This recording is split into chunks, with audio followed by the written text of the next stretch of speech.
Pencils down. Pencils down. That's it. Pencils down. And we, is a... it's like I just got punched in the gut, but in a good way. In a great way. Is there like a great way for Walter Cronkite to take off the glasses and announce JFK's assassination? Because that's whatever the opposite of that is. Like if he put it back on and said JFK just came back to life. He made it. His head just reassembled. Like now, by the way, pencils down. We all know the Ramble has begun. This is all bonus time. It's over. It's over. Ramble's over. And you were listening to Ramble 382. You haven't listened. I'm sorry. You listened. You heard Ramble 382. Everything's past tense. This is Ramble 382 bonus time. We're just gonna get right to it. To Daniel Morgan. Thank you, Daniel Morgan. Morks. Morgsy?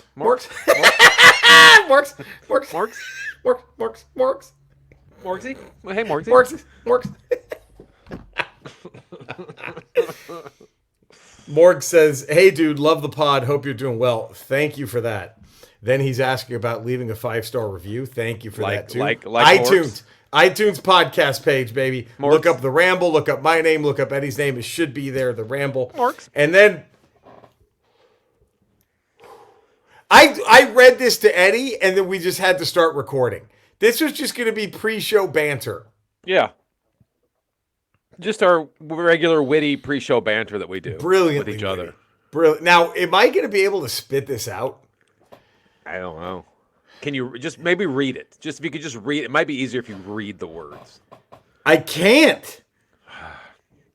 So then Daniel Morgan goes on to say, Morks. Is there a greater compliment to be paid than us giving you the gumble? Yeah, Gumble love! To Gumble love you from us, Morks. Right? Is there a better, no, is there a more satisfying thing? Honor. That's the highest honor you can receive, right? Better than getting your name etched on the Stanley Cup, I think. Better than your Walk of Fame star. Better your name on the Stanley Cup. Better than getting the yellow jacket at the Hall of Fame Canton. Better than getting gumbled by us. Getting gumbled by us. Morks? So, Morg says... I just... Secondly, there's a Nemesis Enforcer classified Joe on the way. Just... mic drop. That's a mic drop. That's a mic drop. That's the end of anything. Should we just end the Ramble OT right now? Should that just end? I think do we end the podcast? I mean, don't. I mean, what if you really think about what the end result of our podcast might have been the news we just heard? Like this could have been this was 382 rambles led up to this moment. To this, we and all the radios on 393 radios. This is our world peace. I think this is our world. Nearly 800 podcasts we've done for this have led to this moment.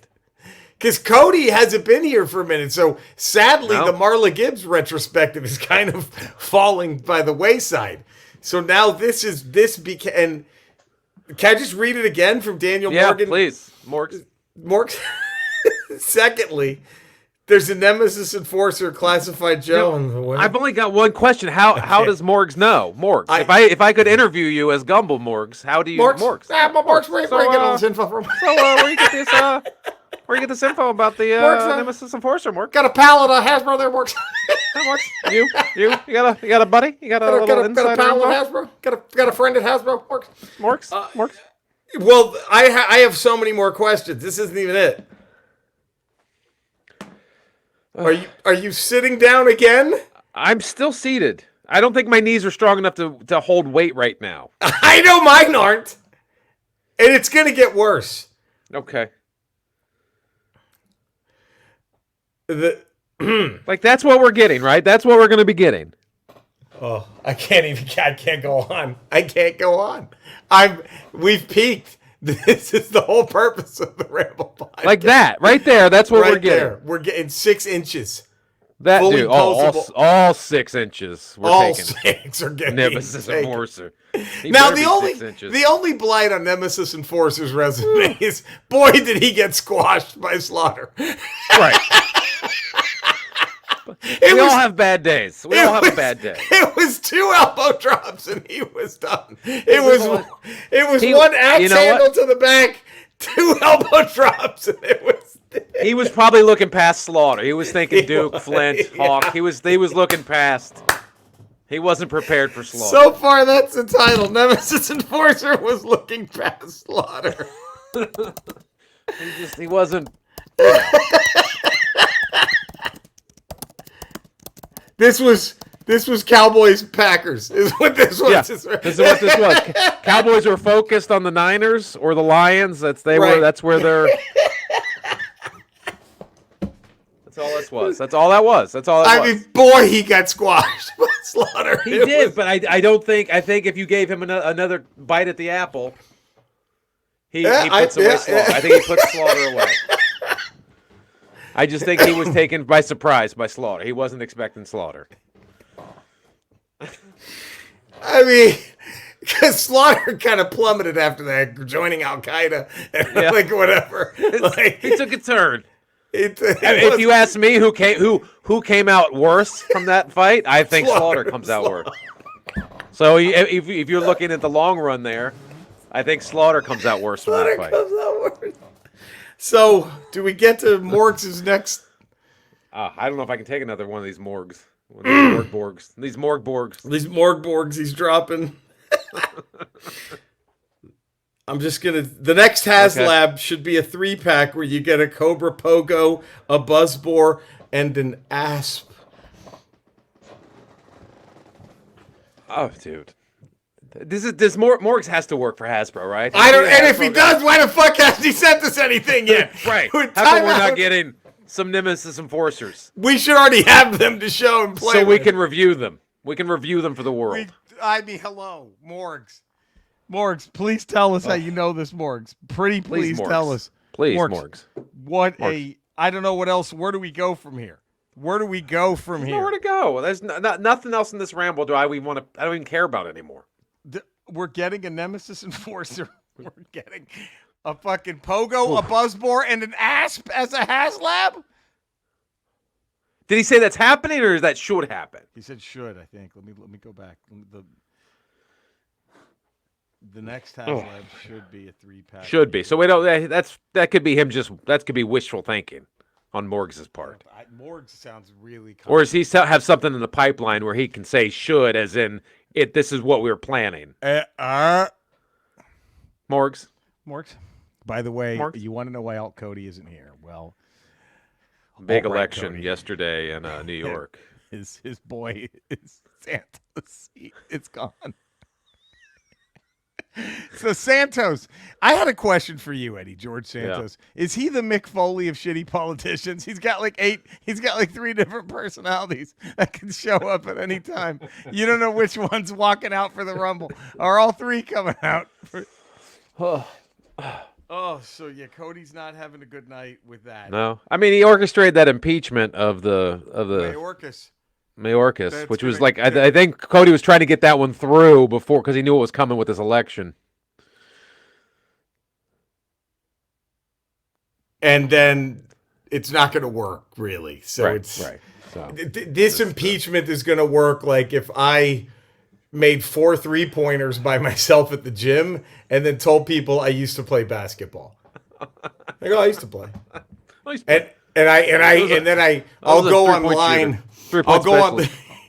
I'll go online and defend Travis Kelce by going, look, if you haven't been down there competing against other men, you don't know.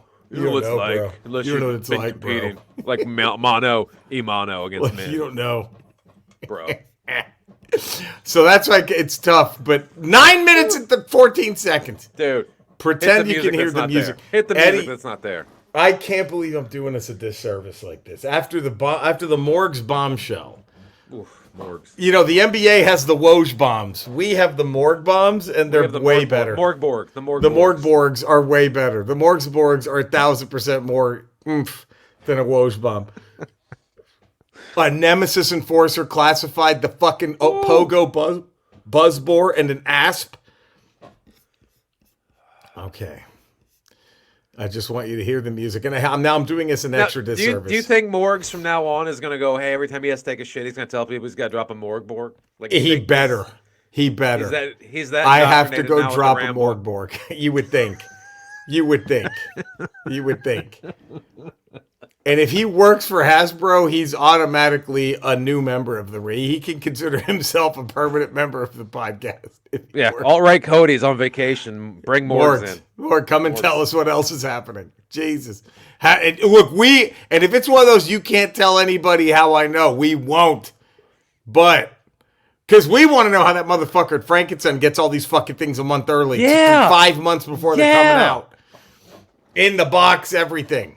He's got his own Morgs. That's the thing. He does. Now we have a Morgs. Now we have a Morgs. There it is. All right, now pretend you can hear the music. And Eddie, I might have accidentally done we might be doing Finger Bang song two rambles in a row. Wow.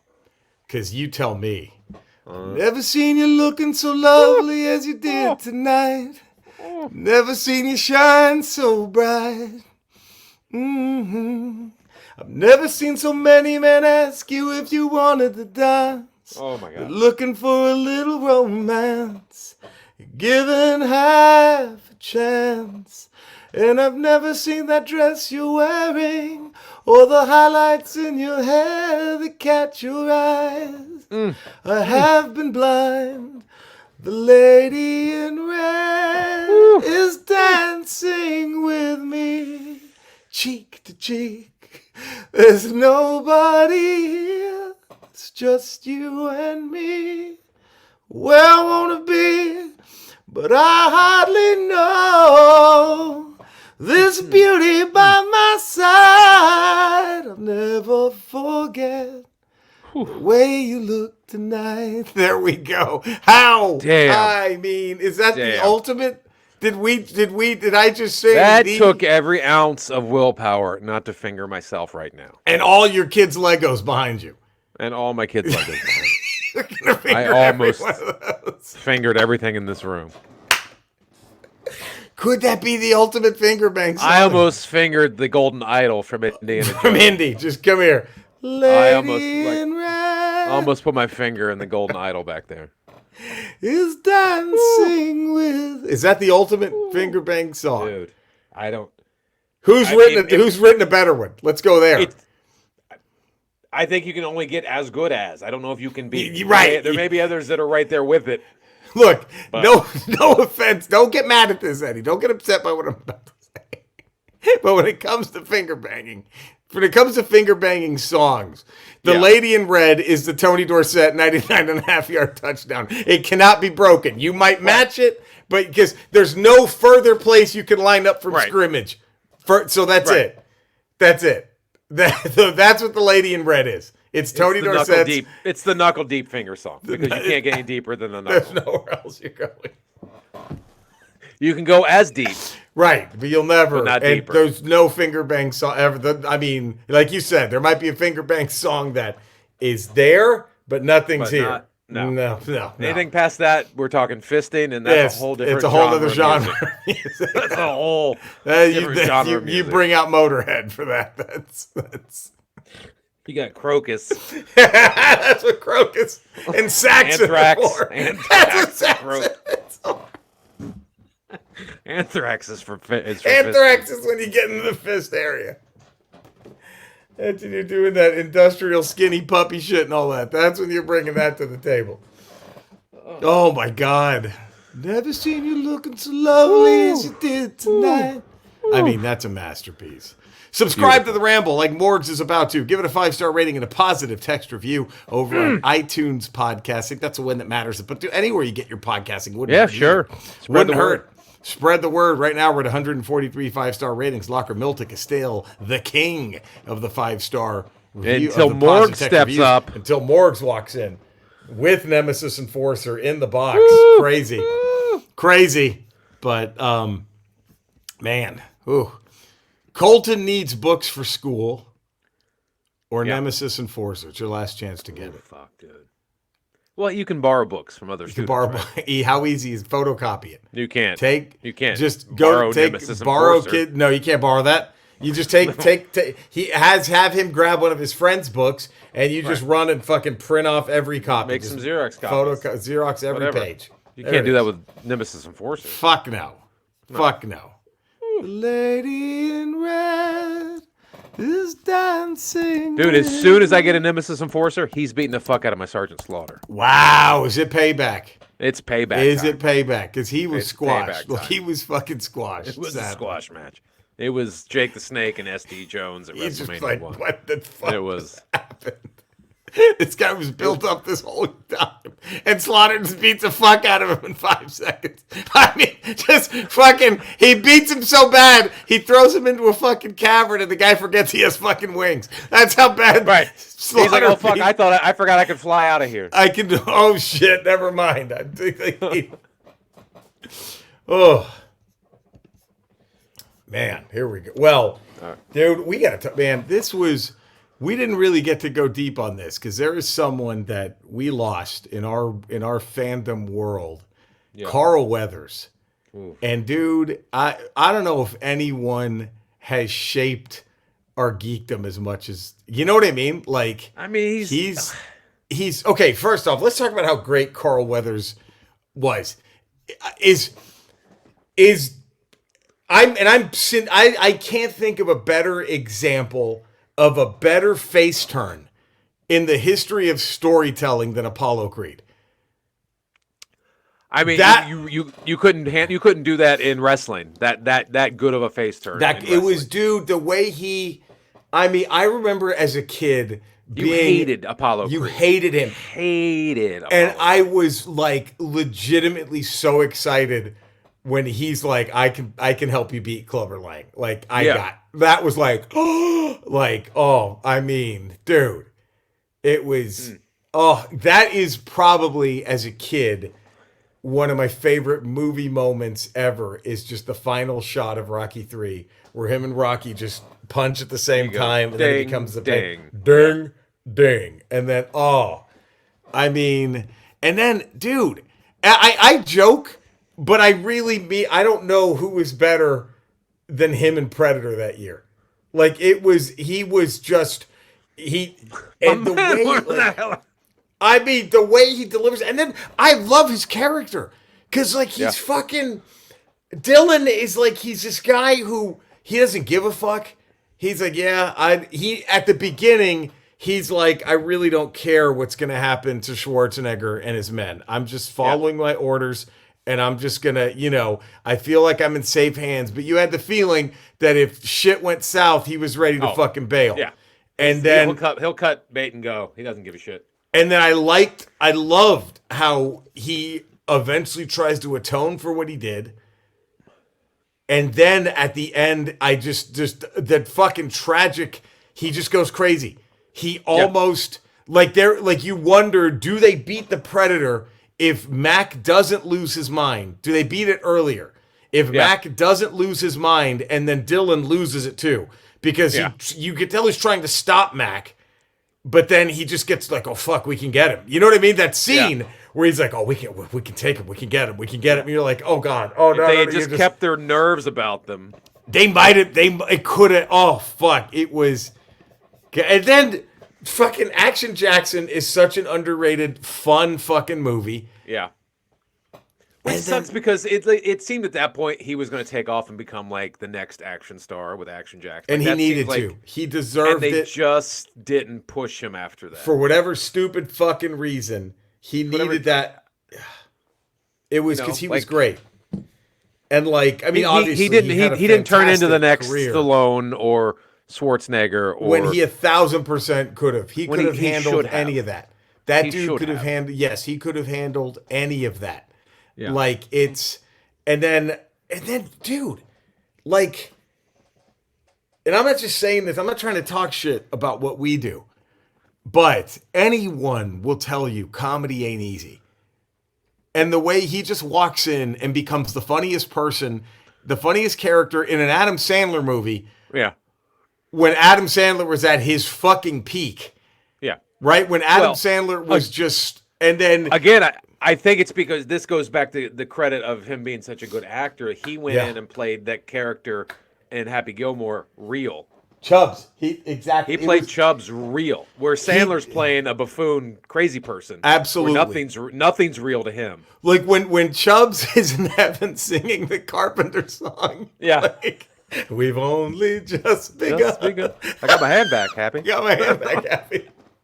It was like, and that was, I'm telling you, Carl Weathers is Chubbs, and I mean this. I think it's right there with Leslie Nielsen as the doctor in Airplane. Because they both did the same thing. They played it 1,000%. They played the comedy. They played it straight. Yeah. And it launched Leslie Nielsen to a comedic genius level. Yeah. And it should have done the same thing for him too. His Chubbs was and always will be my favorite part of Happy Gilmore. It just never made sense to me that he was in all these franchises, and he was always the standout person in every movie. Everything. He always stole the scene. Yes. But he never became that guy. Right. He stole Predator. He stole Rocky. Fucking Happy Gilmore. I mean, that was my favorite part of The Mandalorian was Mando. And you're like, oh shit, that's Carl Weathers. Like, I was like, oh shit. Like, it's just, it sucks. That was just... Yeah, it was bad. That was a tough one. That was a fucking tough one to lose Carl. Because, man, that dude was just... I want to see more. I want to see more. I want to see him in an actual Star Wars movie. I want to see him in the Mandalorian movie. I want to see... Of all the things we've loved, like, again, like you said, he was just such an instrumental part of so many things that we loved as kids growing up. And the things that, like, some of the biggest... moments. But how he 1,000% could have been after Action Jackson. He could have taken that fucking mantle. I mean, I don't know if maybe. I mean, I don't want to pull out the race card or but maybe Hollywood wasn't ready to have a leading African American man be an action star, and that sucks. But I mean, that really sucks to think about. But if you think about it, that has to, what else? It ain't a lack of talent. It ain't a lack of charisma. It ain't a lack of fucking on-screen looks, charm, everything. The guy's chiseled from fucking granite. He was a great actor. He didn't get 3 or 4 more chances to be a leading action star. No, he got that chance, and that was it. It was it. And it was like, okay, never mind. But he 1,000%. Yep. Let's pump out 17 Die Hard movies, but let's not. Right. He could have been Broken Arrow. He could have been the main guy. He could have been a main guy in any of those. Any of those fucking 90s action films after Action Jackson. I mean, I always thought this, but and never happened. But it should have instead of. How great would the Expendables have been had it been Stallone and Carl Weathers, the two main guys? 1,000 times better. Instead of what's his face? Right. How great had it been Rocky and Apollo in the Expendables? Been the Expendables. That would have been. That franchise is up here then. Yes. It's not just like a dumb, stupid joke. It's not a joke thing. Like, this would be pretty fucking cool to see these movies. Like see Rocky and Apollo. Rocky and Apollo. Oh, that would have been incredible. But yeah, it was just, man, rest in peace, the one and only. That was the late great Carl Weathers. The late great Carl Weathers. And now we go, Eddie. It's our goosebump moment of the day. Goosebump. Sure. You know what I'm going to go with? What? I'm going to go with REM. Okay. And Drive. The first song off Automatic for the People. Remember that one? Hey, kids, rockin'. I remember watching that video for the first time when I heard that song on MTV. Is when Stipe is like crowd surfing in black and white and shit. Yeah. And I remember thinking, personally, how did they make something better than Losing My Religion? I was like, how did they do something better? Then you get the album and you're like, how have they made like what at that point that was like fucking phenomenal. That was like their 9th or 10th album, and it's like that's the one that's maybe the best thing anyone's ever done. Everyone's a banger on that. Every song on that is fucking. It was just. But what I mean to me, Drive by REM is the all-time lead off. One of the all-time lead off songs. Yeah. On an all-time album, and that's my now another goosebump moment in memory it's got to be my men were on that chopper when it was hit by Carl Weathers. Just the way he delivers that. Men were on that chopper. I remember thinking like, whoa, because no one was bringing it like that in the whole movie. You know what I mean? Nobody was. I was like, oh, like he, like it's a dumb move. It's a B movie about a fucking elite unit of soldiers being attacked by an alien, and he's just this fucking happened. Yeah. That he's just like he's not I'm doing living this. I'm fucking living this. He's not doing the Schwarzenegger knock knock. He's not doing too any cool of for this. Yeah, yeah. He's not doing the I ain't got time to bleed. He's not doing the tough guy shit. No. He's just it was fucking. He did with the arm, but I mean the way he played Dutch, he didn't play him. He played him. He played like anyone in that moment, like so freaking fucking the fuck good. out. So fucking good. Anyway, so. I would go REM's Drive. Eddie, do you have a goosebump moment? I have a this is a goose. This was the summer of 1993. Okay. This is we talked about this before. I bought I'd worked all summer to earn enough money to buy a Super Nintendo for the WrestleMania, the Royal Rumble, right? For the Royal Rumble game. That was that was the objective. Oh man. So I work at this place called Carlos O'Kelly's as a cook. So I'm rolling burritos all summer long to make enough money to buy the Super Nintendo system. Thankless job. Thankless job. So I finally get that third paycheck, which puts me over the top to get enough for the. So I go to buy the Super Nintendo at Toys R Us, and I buy Royal Rumble, which was the objective. Like I stated before, that's the objective. That's what I wanted. And I'm sitting there and I buy the Super Nintendo and I buy the Royal Rumble and I have a little bit of cash left over. Okay. So I'm like, well, let me get one more game. Let me Oh my God, that's a nice bone. That's a great nice little bone. I was like, okay, I got enough here to get another game. So I'm walking down the aisle. You know about Toys R Us used to have that video game wall where you just take the slip out. Tag. Yeah, you take the slip out and you walk to the front. Yeah. So they had that big wall. How depressing were those rain check slips? Remember that when they were sold out of a game? And you had Zaxxon was like that for months. Zaxxon always on ColecoVision. You could not get Zaxxon on ColecoVision. It was so anyway, so game. Yeah. I'm walking up and down like, what should I get? And I see Star Wars. Oh. For Super Star Wars for the Super Nintendo. Wars. And I'm like, oh, I didn't know this game. I didn't know they had a Star Wars game for Super Nintendo. Fuck. So I grab that. I take it home. I hook up my Super Nintendo. I don't even put Royal Rumble in yet. That's the whole reason I bought the reason system. You bought the system. I put in Star Wars and I hit power and it's got the fucking Lucasfilm thing and then you just see the Star Wars go boom and it starts pulling back and the crawl and I'm like, and I've never seen graphics like this before. Or sound like that in a game. That. For us, it was like, are they just playing the soundtrack out of my Super Nintendo right now? Yeah. Like that's what it sounded like. Because I was used to Nintendo 8-bit sound was it would have been it would have been this was fucking felt like John Williams was doing the score. And the Star Wars thing pulls back and you got the scroll. I'm like, oh fuck, dude. And I just fucking got goosebumps everywhere. Like I'm playing the movie. I thought I'm actually playing the fucking movie right now. And then you would hear like, I mean, I remember one of the first stages were like they put fucking laser guns on Luke's fucking land speeder. Yeah. And you hear the TD from like all the Jawas. And then the mode 7. Every time he shot a fucking Jawa. Yes. And then the mode 7 where you're spinning around and shit. Oh, man. But just that opening, as soon as I hit, because I wasn't expecting that game. I wasn't even planning for that game. Right. I bought it. Didn't even play Royal Rumble for like 2 hours. I was playing Star Wars. The whole reason I bought the fucking system. Right. And I turned on and just that opening Star Wars and then the fucking pullback with the opening crawl and the music. I was like, I was goosebumps, man. Fucking goosebumps. Look at that. Fucking goosebumps. Man.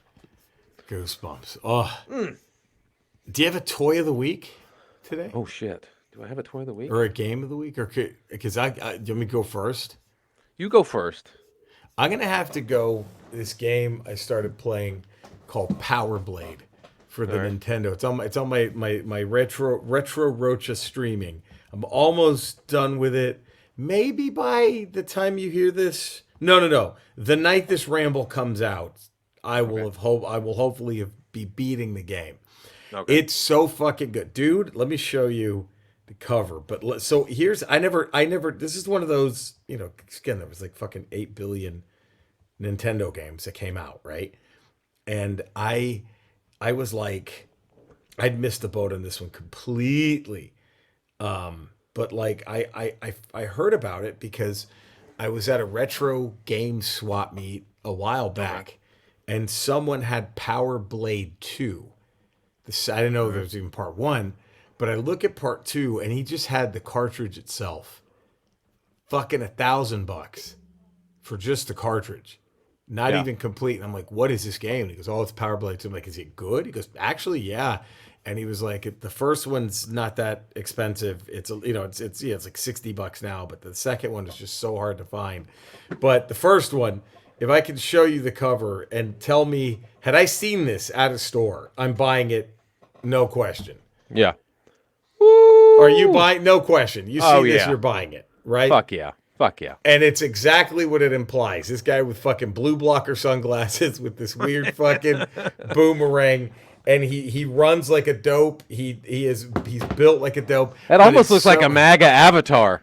It kind of does. He just needs to be inside of a shitty car, and that's it. And then he's like, but it is like, dude, it is so much fucking fun. The soundtrack is fucking great. And now I want to hunt down the first one.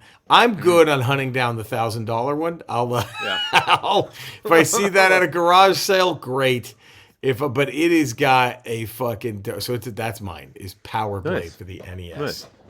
Check it out. This one is this is Colton's, but I want to build this myself. Yeah. Because this is like of all the Lego he has, this is like the one fucking Lego where I'm like, dude, that's the one I want to fucking build. This is talking to you. And we got this wasn't even a Christmas. We were at Target one time and. We were at Target, this was like 2 months ago. We were at Target. He still hasn't built the fucking thing. And we're walking down the aisle, and I see it, and I'm like, oh, fuck. And it was on sale. It was like $20 off. So it was like 20% off, I guess. And so in my head, I'm like, you know what? I'm going to fucking convince him to buy this. I'm going to go, you should get this. It's on sale, 20% off. Because he was like, because he was going to buy a Lego with his own money. He was hunting for a Lego. Yeah. So I was like, you know what? This one's 20% off, and this is the one I want to fucking build. Oh my God. Look at that fucking thing. Oh my God. And you can build all three Back to the Future. You can build the first one. And then you can build the second one where it flies. It's got the hover and it's got the Cuisinart thing in the back, the food thing. Fuck. And you can do the cowboy western one where he's got the memory, the time chip built on the hood of the car. Fucking gorgeous. And then it's got a light up Lego that is also the flex capacitor. Oh, Eddie. Capacitor. It fucking lights up, man. Will your son be upset if you just fucking build this thing while he's at school? It fucking lights up. Look at the flex capacitor. It's lit up. You got to build this thing. How fucking dope is this fucking thing? Would he be upset if you built it? It's worth the risk. It even comes with plutonium. It even comes with plutonium. Jesus Christ. And a hoverboard. Oh. You know what they need it's the best Lego they've ever made. That is the greatest Lego I've ever seen. You know what they need to do for their fancy pants Lego? Doc's fucking train. Oh. Dude, his time traveling train. Fucking time traveling train. That with the hover. That would be fucking. This thing is fucking. That's amazing. So fucking. God, look at that. Fucking Eddie, gorgeous. Look. I'm not telling you to break your kid's heart, but I say you open it up and build that. I would have fucking built that the minute I got it home. No question. You open that. Are you dropping hints like, "Hey, Colt, dude, it's right there. Kind of sitting here waiting for you, pal." Colt, gonna go and pop this thing up. Colty. Fucking. You're just kind of sitting on the gold mine here, pal. Oh. Don't really care. Man, that's amazing. It's devil's advocate time. And Eddie, you seemed confident that this would not be that big of a task. This would not be that Herculean, if you must. Right. What we're doing is we're making the case for Commando being seen in a much better light. First off, let's see. Yeah. Should I see what it's sitting at in Rotten Tomatoes? Yeah, let's see what tomatoes. Even though they don't have Cinesnob up there, so they can't I don't know if we be can that. Really trust their. No, we need Cody in there. No, I can't imagine Cody would give it a glowing review. By the way, Madame Webb, oh God, not really killing it on Rotten Tomatoes right now. Do we expect it to? No. Madame Webb, I think, is sitting at 16%. 16%. There's, I think the consensus is, well, it's not the worst ever. It's not Morbius, right? But it's Morbius. Well, Morbius is sitting at 15. How do you? I just don't understand. Like, Madam Web is such a deep cut into the Spider-Man. Into the Why? Who gives that much of a fuck? Like, about Matt? Even if you had that as an Easter egg in a Spider-Man movie, I would think 80% of the audience wouldn't pick it up. Like, oh, okay. And the other 20% wouldn't give a shit if they saw, fucking Madam Web. Okay, Madam Web. Right. Okay. Yeah, great.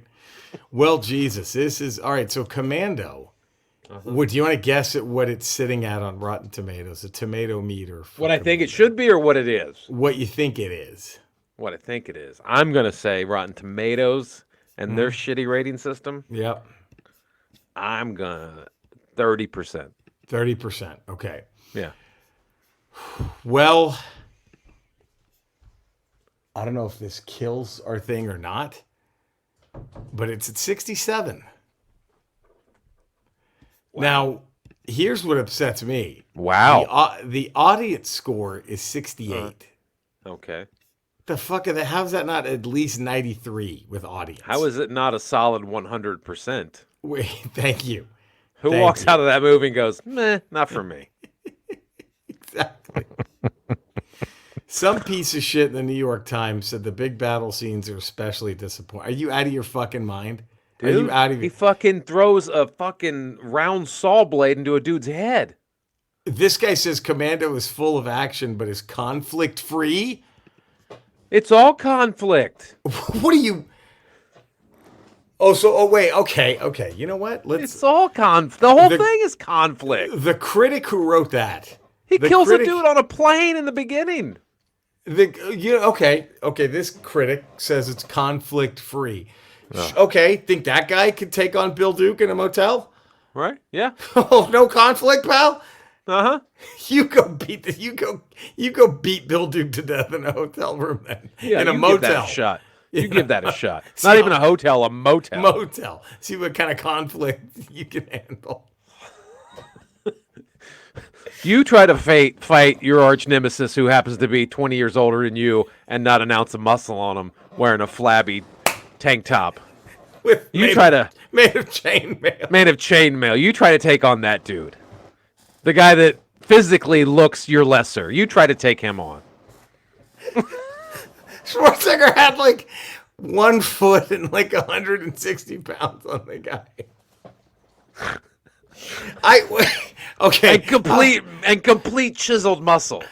And a dad bod. He faced dad bod, the original dad bod. And he came out on top. Wasn't easy. And he came out on top. But you take that on. I'm looking this up, and I gotta see, who was that supposed to be? How dangerous is that dude? How dangerous is that dude to have that body but still be that dangerous? Vernon Wells, Captain Bennett, still with us. He was he was Bennett in Commando. But let's take a look and see. Blow off some steam, Bennett. Oh no! Oh no! What? Oh no! What? Oh no! This is rough. Oh. I can't. What?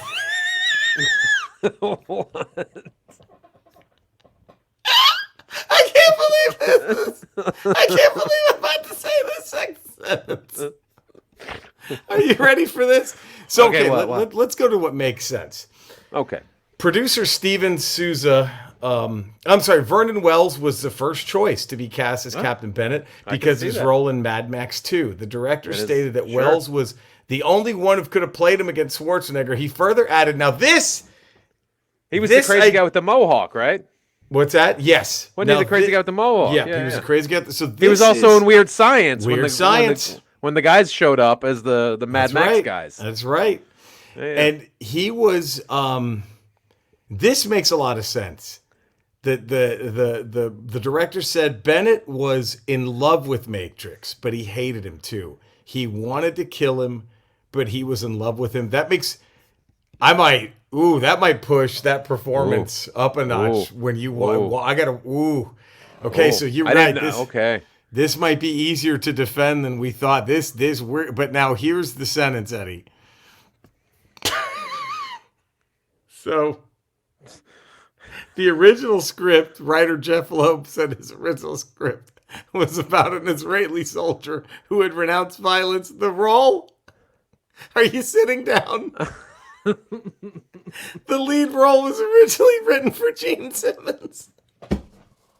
Oh my God! Bullet Simmons dodged. Bullet dodged.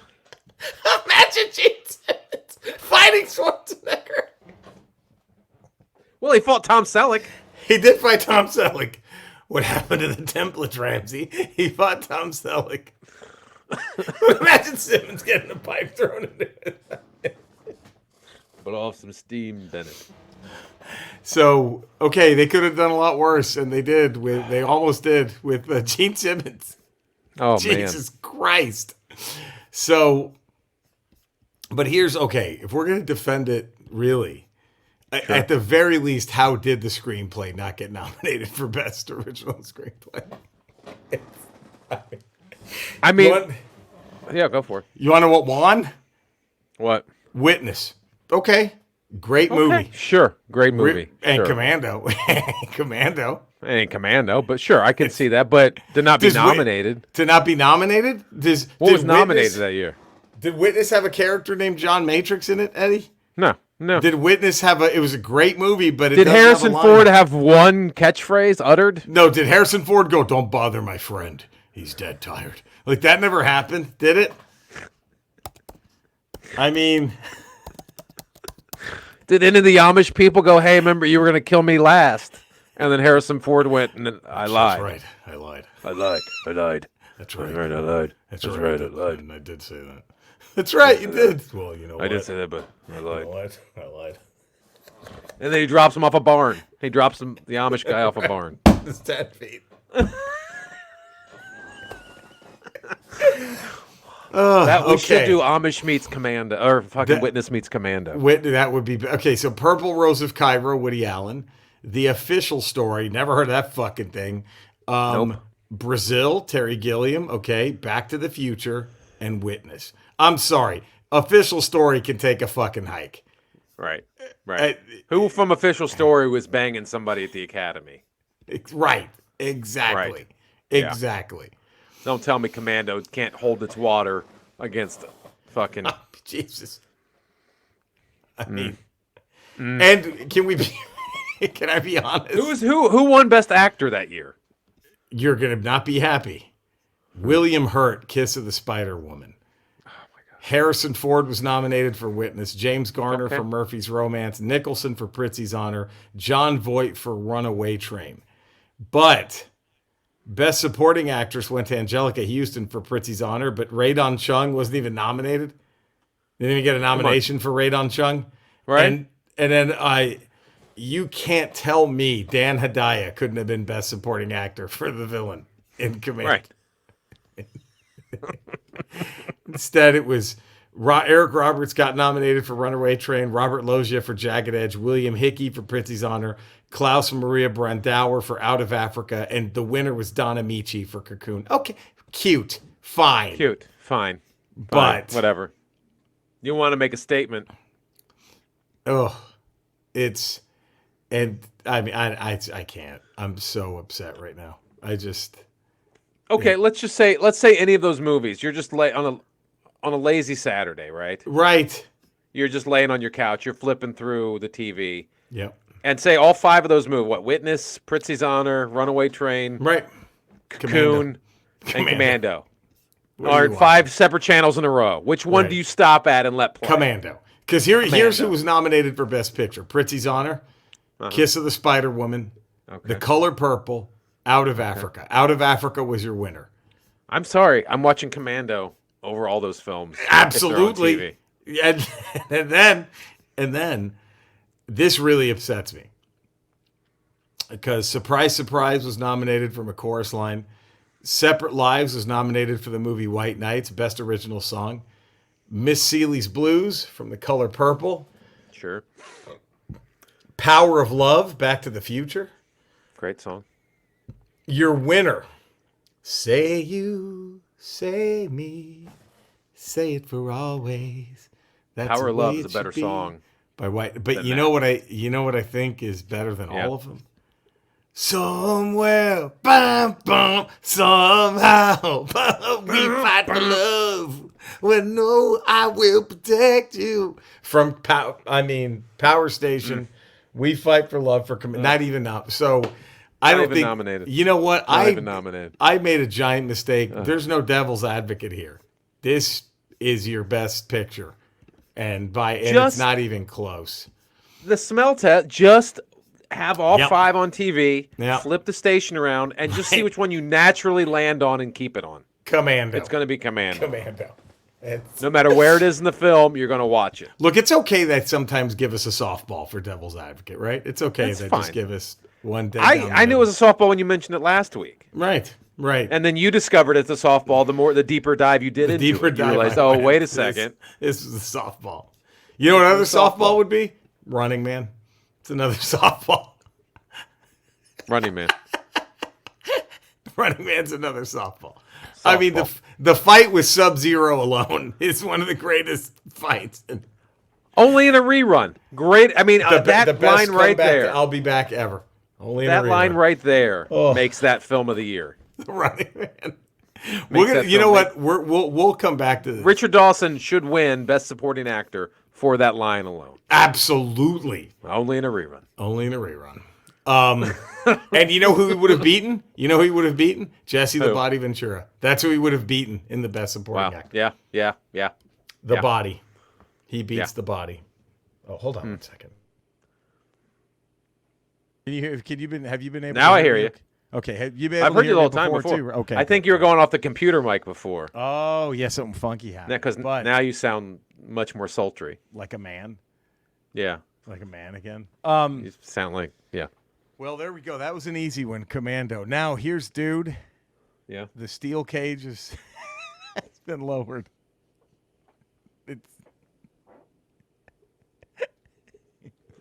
Benny Hinn versus Robert Tilton. What's your gut telling you right now? If you said that, what's your gut? I mean, right out of the gate, Benny Hinn. Just right out of the gate, Benny Hinn. You go in. But I don't know if you can. Well, I don't know if you can discount Robert Tilton though. Well, here's how I see it going down. Again, like always, Eddie, the floor is yours to interject whenever you feel necessary.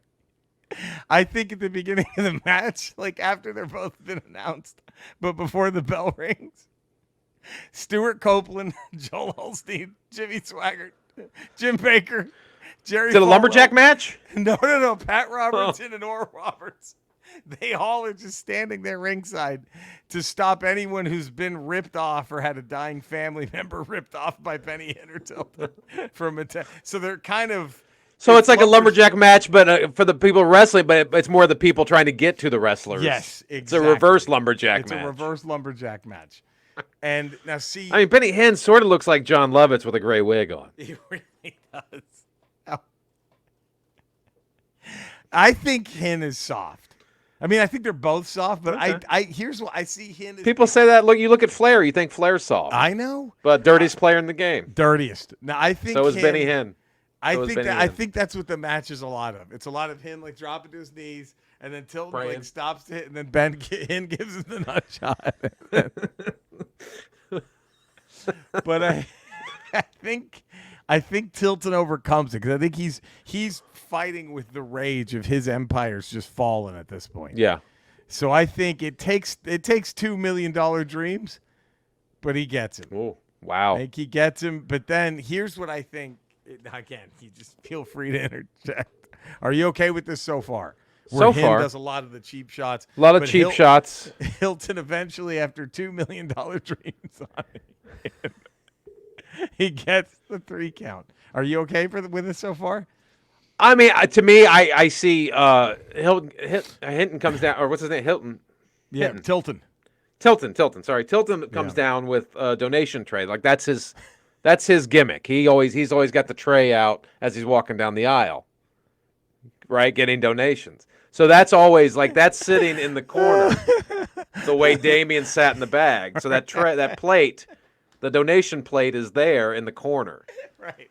Right. Yeah. So I think that has to be in play at some point during the match.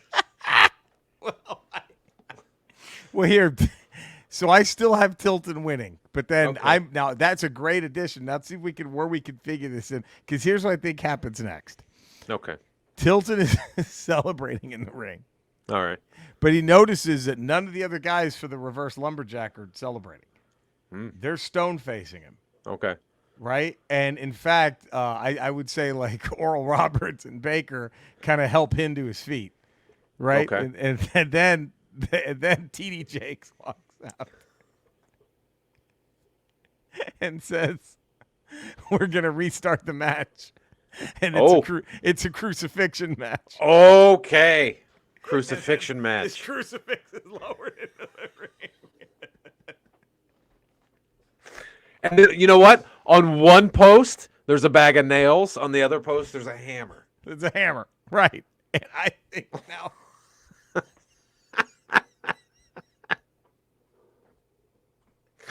Tilton's got the hammer. But what I think happens is... And here's why they were stone facing him. I think Oral Roberts distracts the referee, and then I think Jimmy Swaggart runs, grabs the fucking donation, and just empties it. That's like his power. He just empties it. And Tilton, because I think they want payback on Tilton, because the fart tape hurt all of them. You know what I mean? It hurt them all. Everybody took that blow. Everybody took that blow. Everyone took that shot. That hurt everybody. They all felt that one. They all felt. And so I think that's when they just basically Hin gets him. I think he crucifies Tilton. His power's gone. He gets crucified, and that's the end of the match. Well, how about Tilton goes over. Falwell's emptying the thing into his man satchel, right? And he's trying to stop him like this, and then the referee is distracted because he's trying to get what's his face back over to the other side of the ring, and that's when Falwell pops him with the tray. Right, and that's it. And then that's how he gets him and puts him up on the cross and then crucifies him. And he fucking actually crucifies him. And then they lift him up. And he's just twitching. And then they leave him there for 3 days, and then they fucking jab him with a spear. And then I think even that guy Paul Crouch from the Trinity Broadcast Network, that guy who looks like Doc Severinsen, remember him? Like he comes out and like they're all just celebrating, right? They're just celebrating. They're dancing under the ring, and then they're lifting Benny Hinn on their shoulders, right? They're mugging for the crowd, but Eddie, then the whole arena goes black. And you just hear the harmonica go, wump-ba-dum, bum-ba-dum. And then you hear Dionne Warwick's voice, keep smiling, keep shining. I mean, imagine the pop when Dionne Warwick comes out, and then Miss Cleo, and then Shirley MacLaine, and then Walter Mercado, and like all the psychics and horoscope and Tubbs from Miami Vice, because he had one too. Imagine Eddie the pop right now. Imagine, and then they're all just like the evangelists. They're all, and then the televangelists and the psychics are getting ready to go at it. And then the broadcast ends. That's what I think. That's the big. I think we have a War Games coming up. I think we do. I think we have a war. I think we set the stage for a War Games. 2 rings. The television psychics and the televangelists. That sounds like a War Games. How big is that pop with the That's What Friends Are For harmonica? Wait, even what's his face after being crucified. Don't look.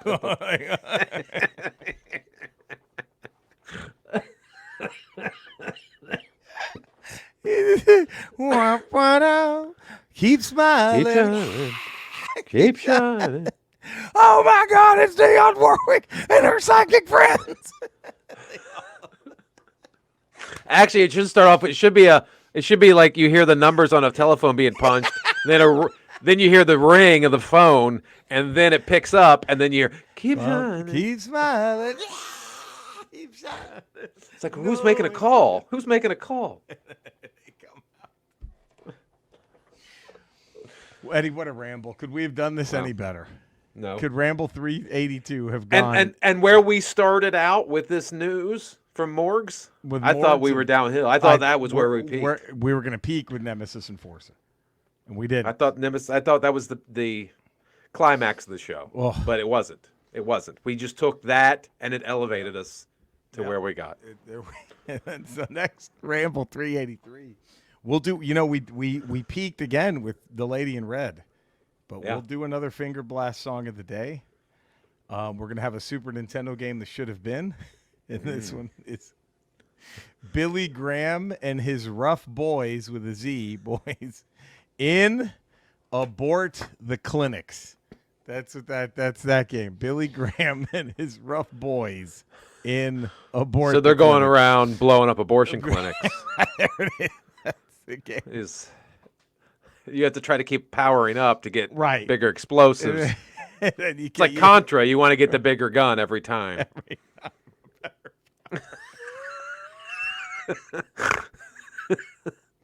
And of course, you can upgrade the fetuses in jars that you take. You know, you can get better. Like, and all the angry former moms are hucking their fetuses at you, and you're trying to catch them and save them to put them in a jar later. Like, that's the mini game. Like the Street Fighter 2 destroying the car. You have to catch all the fetuses. All the evil mothers have aborted as they're throwing them at you. Oh, fuck. And then, is this going to be easy or hard to do? We're going to go down the darkest hour of Batman. What is Batman's darkest hour? Oh. There we go. Okay. I mean, it could be when we didn't draft him into the Justice League. That could be his darkest hour. That could have been how he just plummeted down that draft draft list. I mean, Mel Kiper was losing his fucking mind calling that. But there we go. What a ramble. You know where to find us. You know where to love us. Do all that. We'll be back Friday for a Ramble Radio. Until then, stay safe. We love you all. Take care. Bye.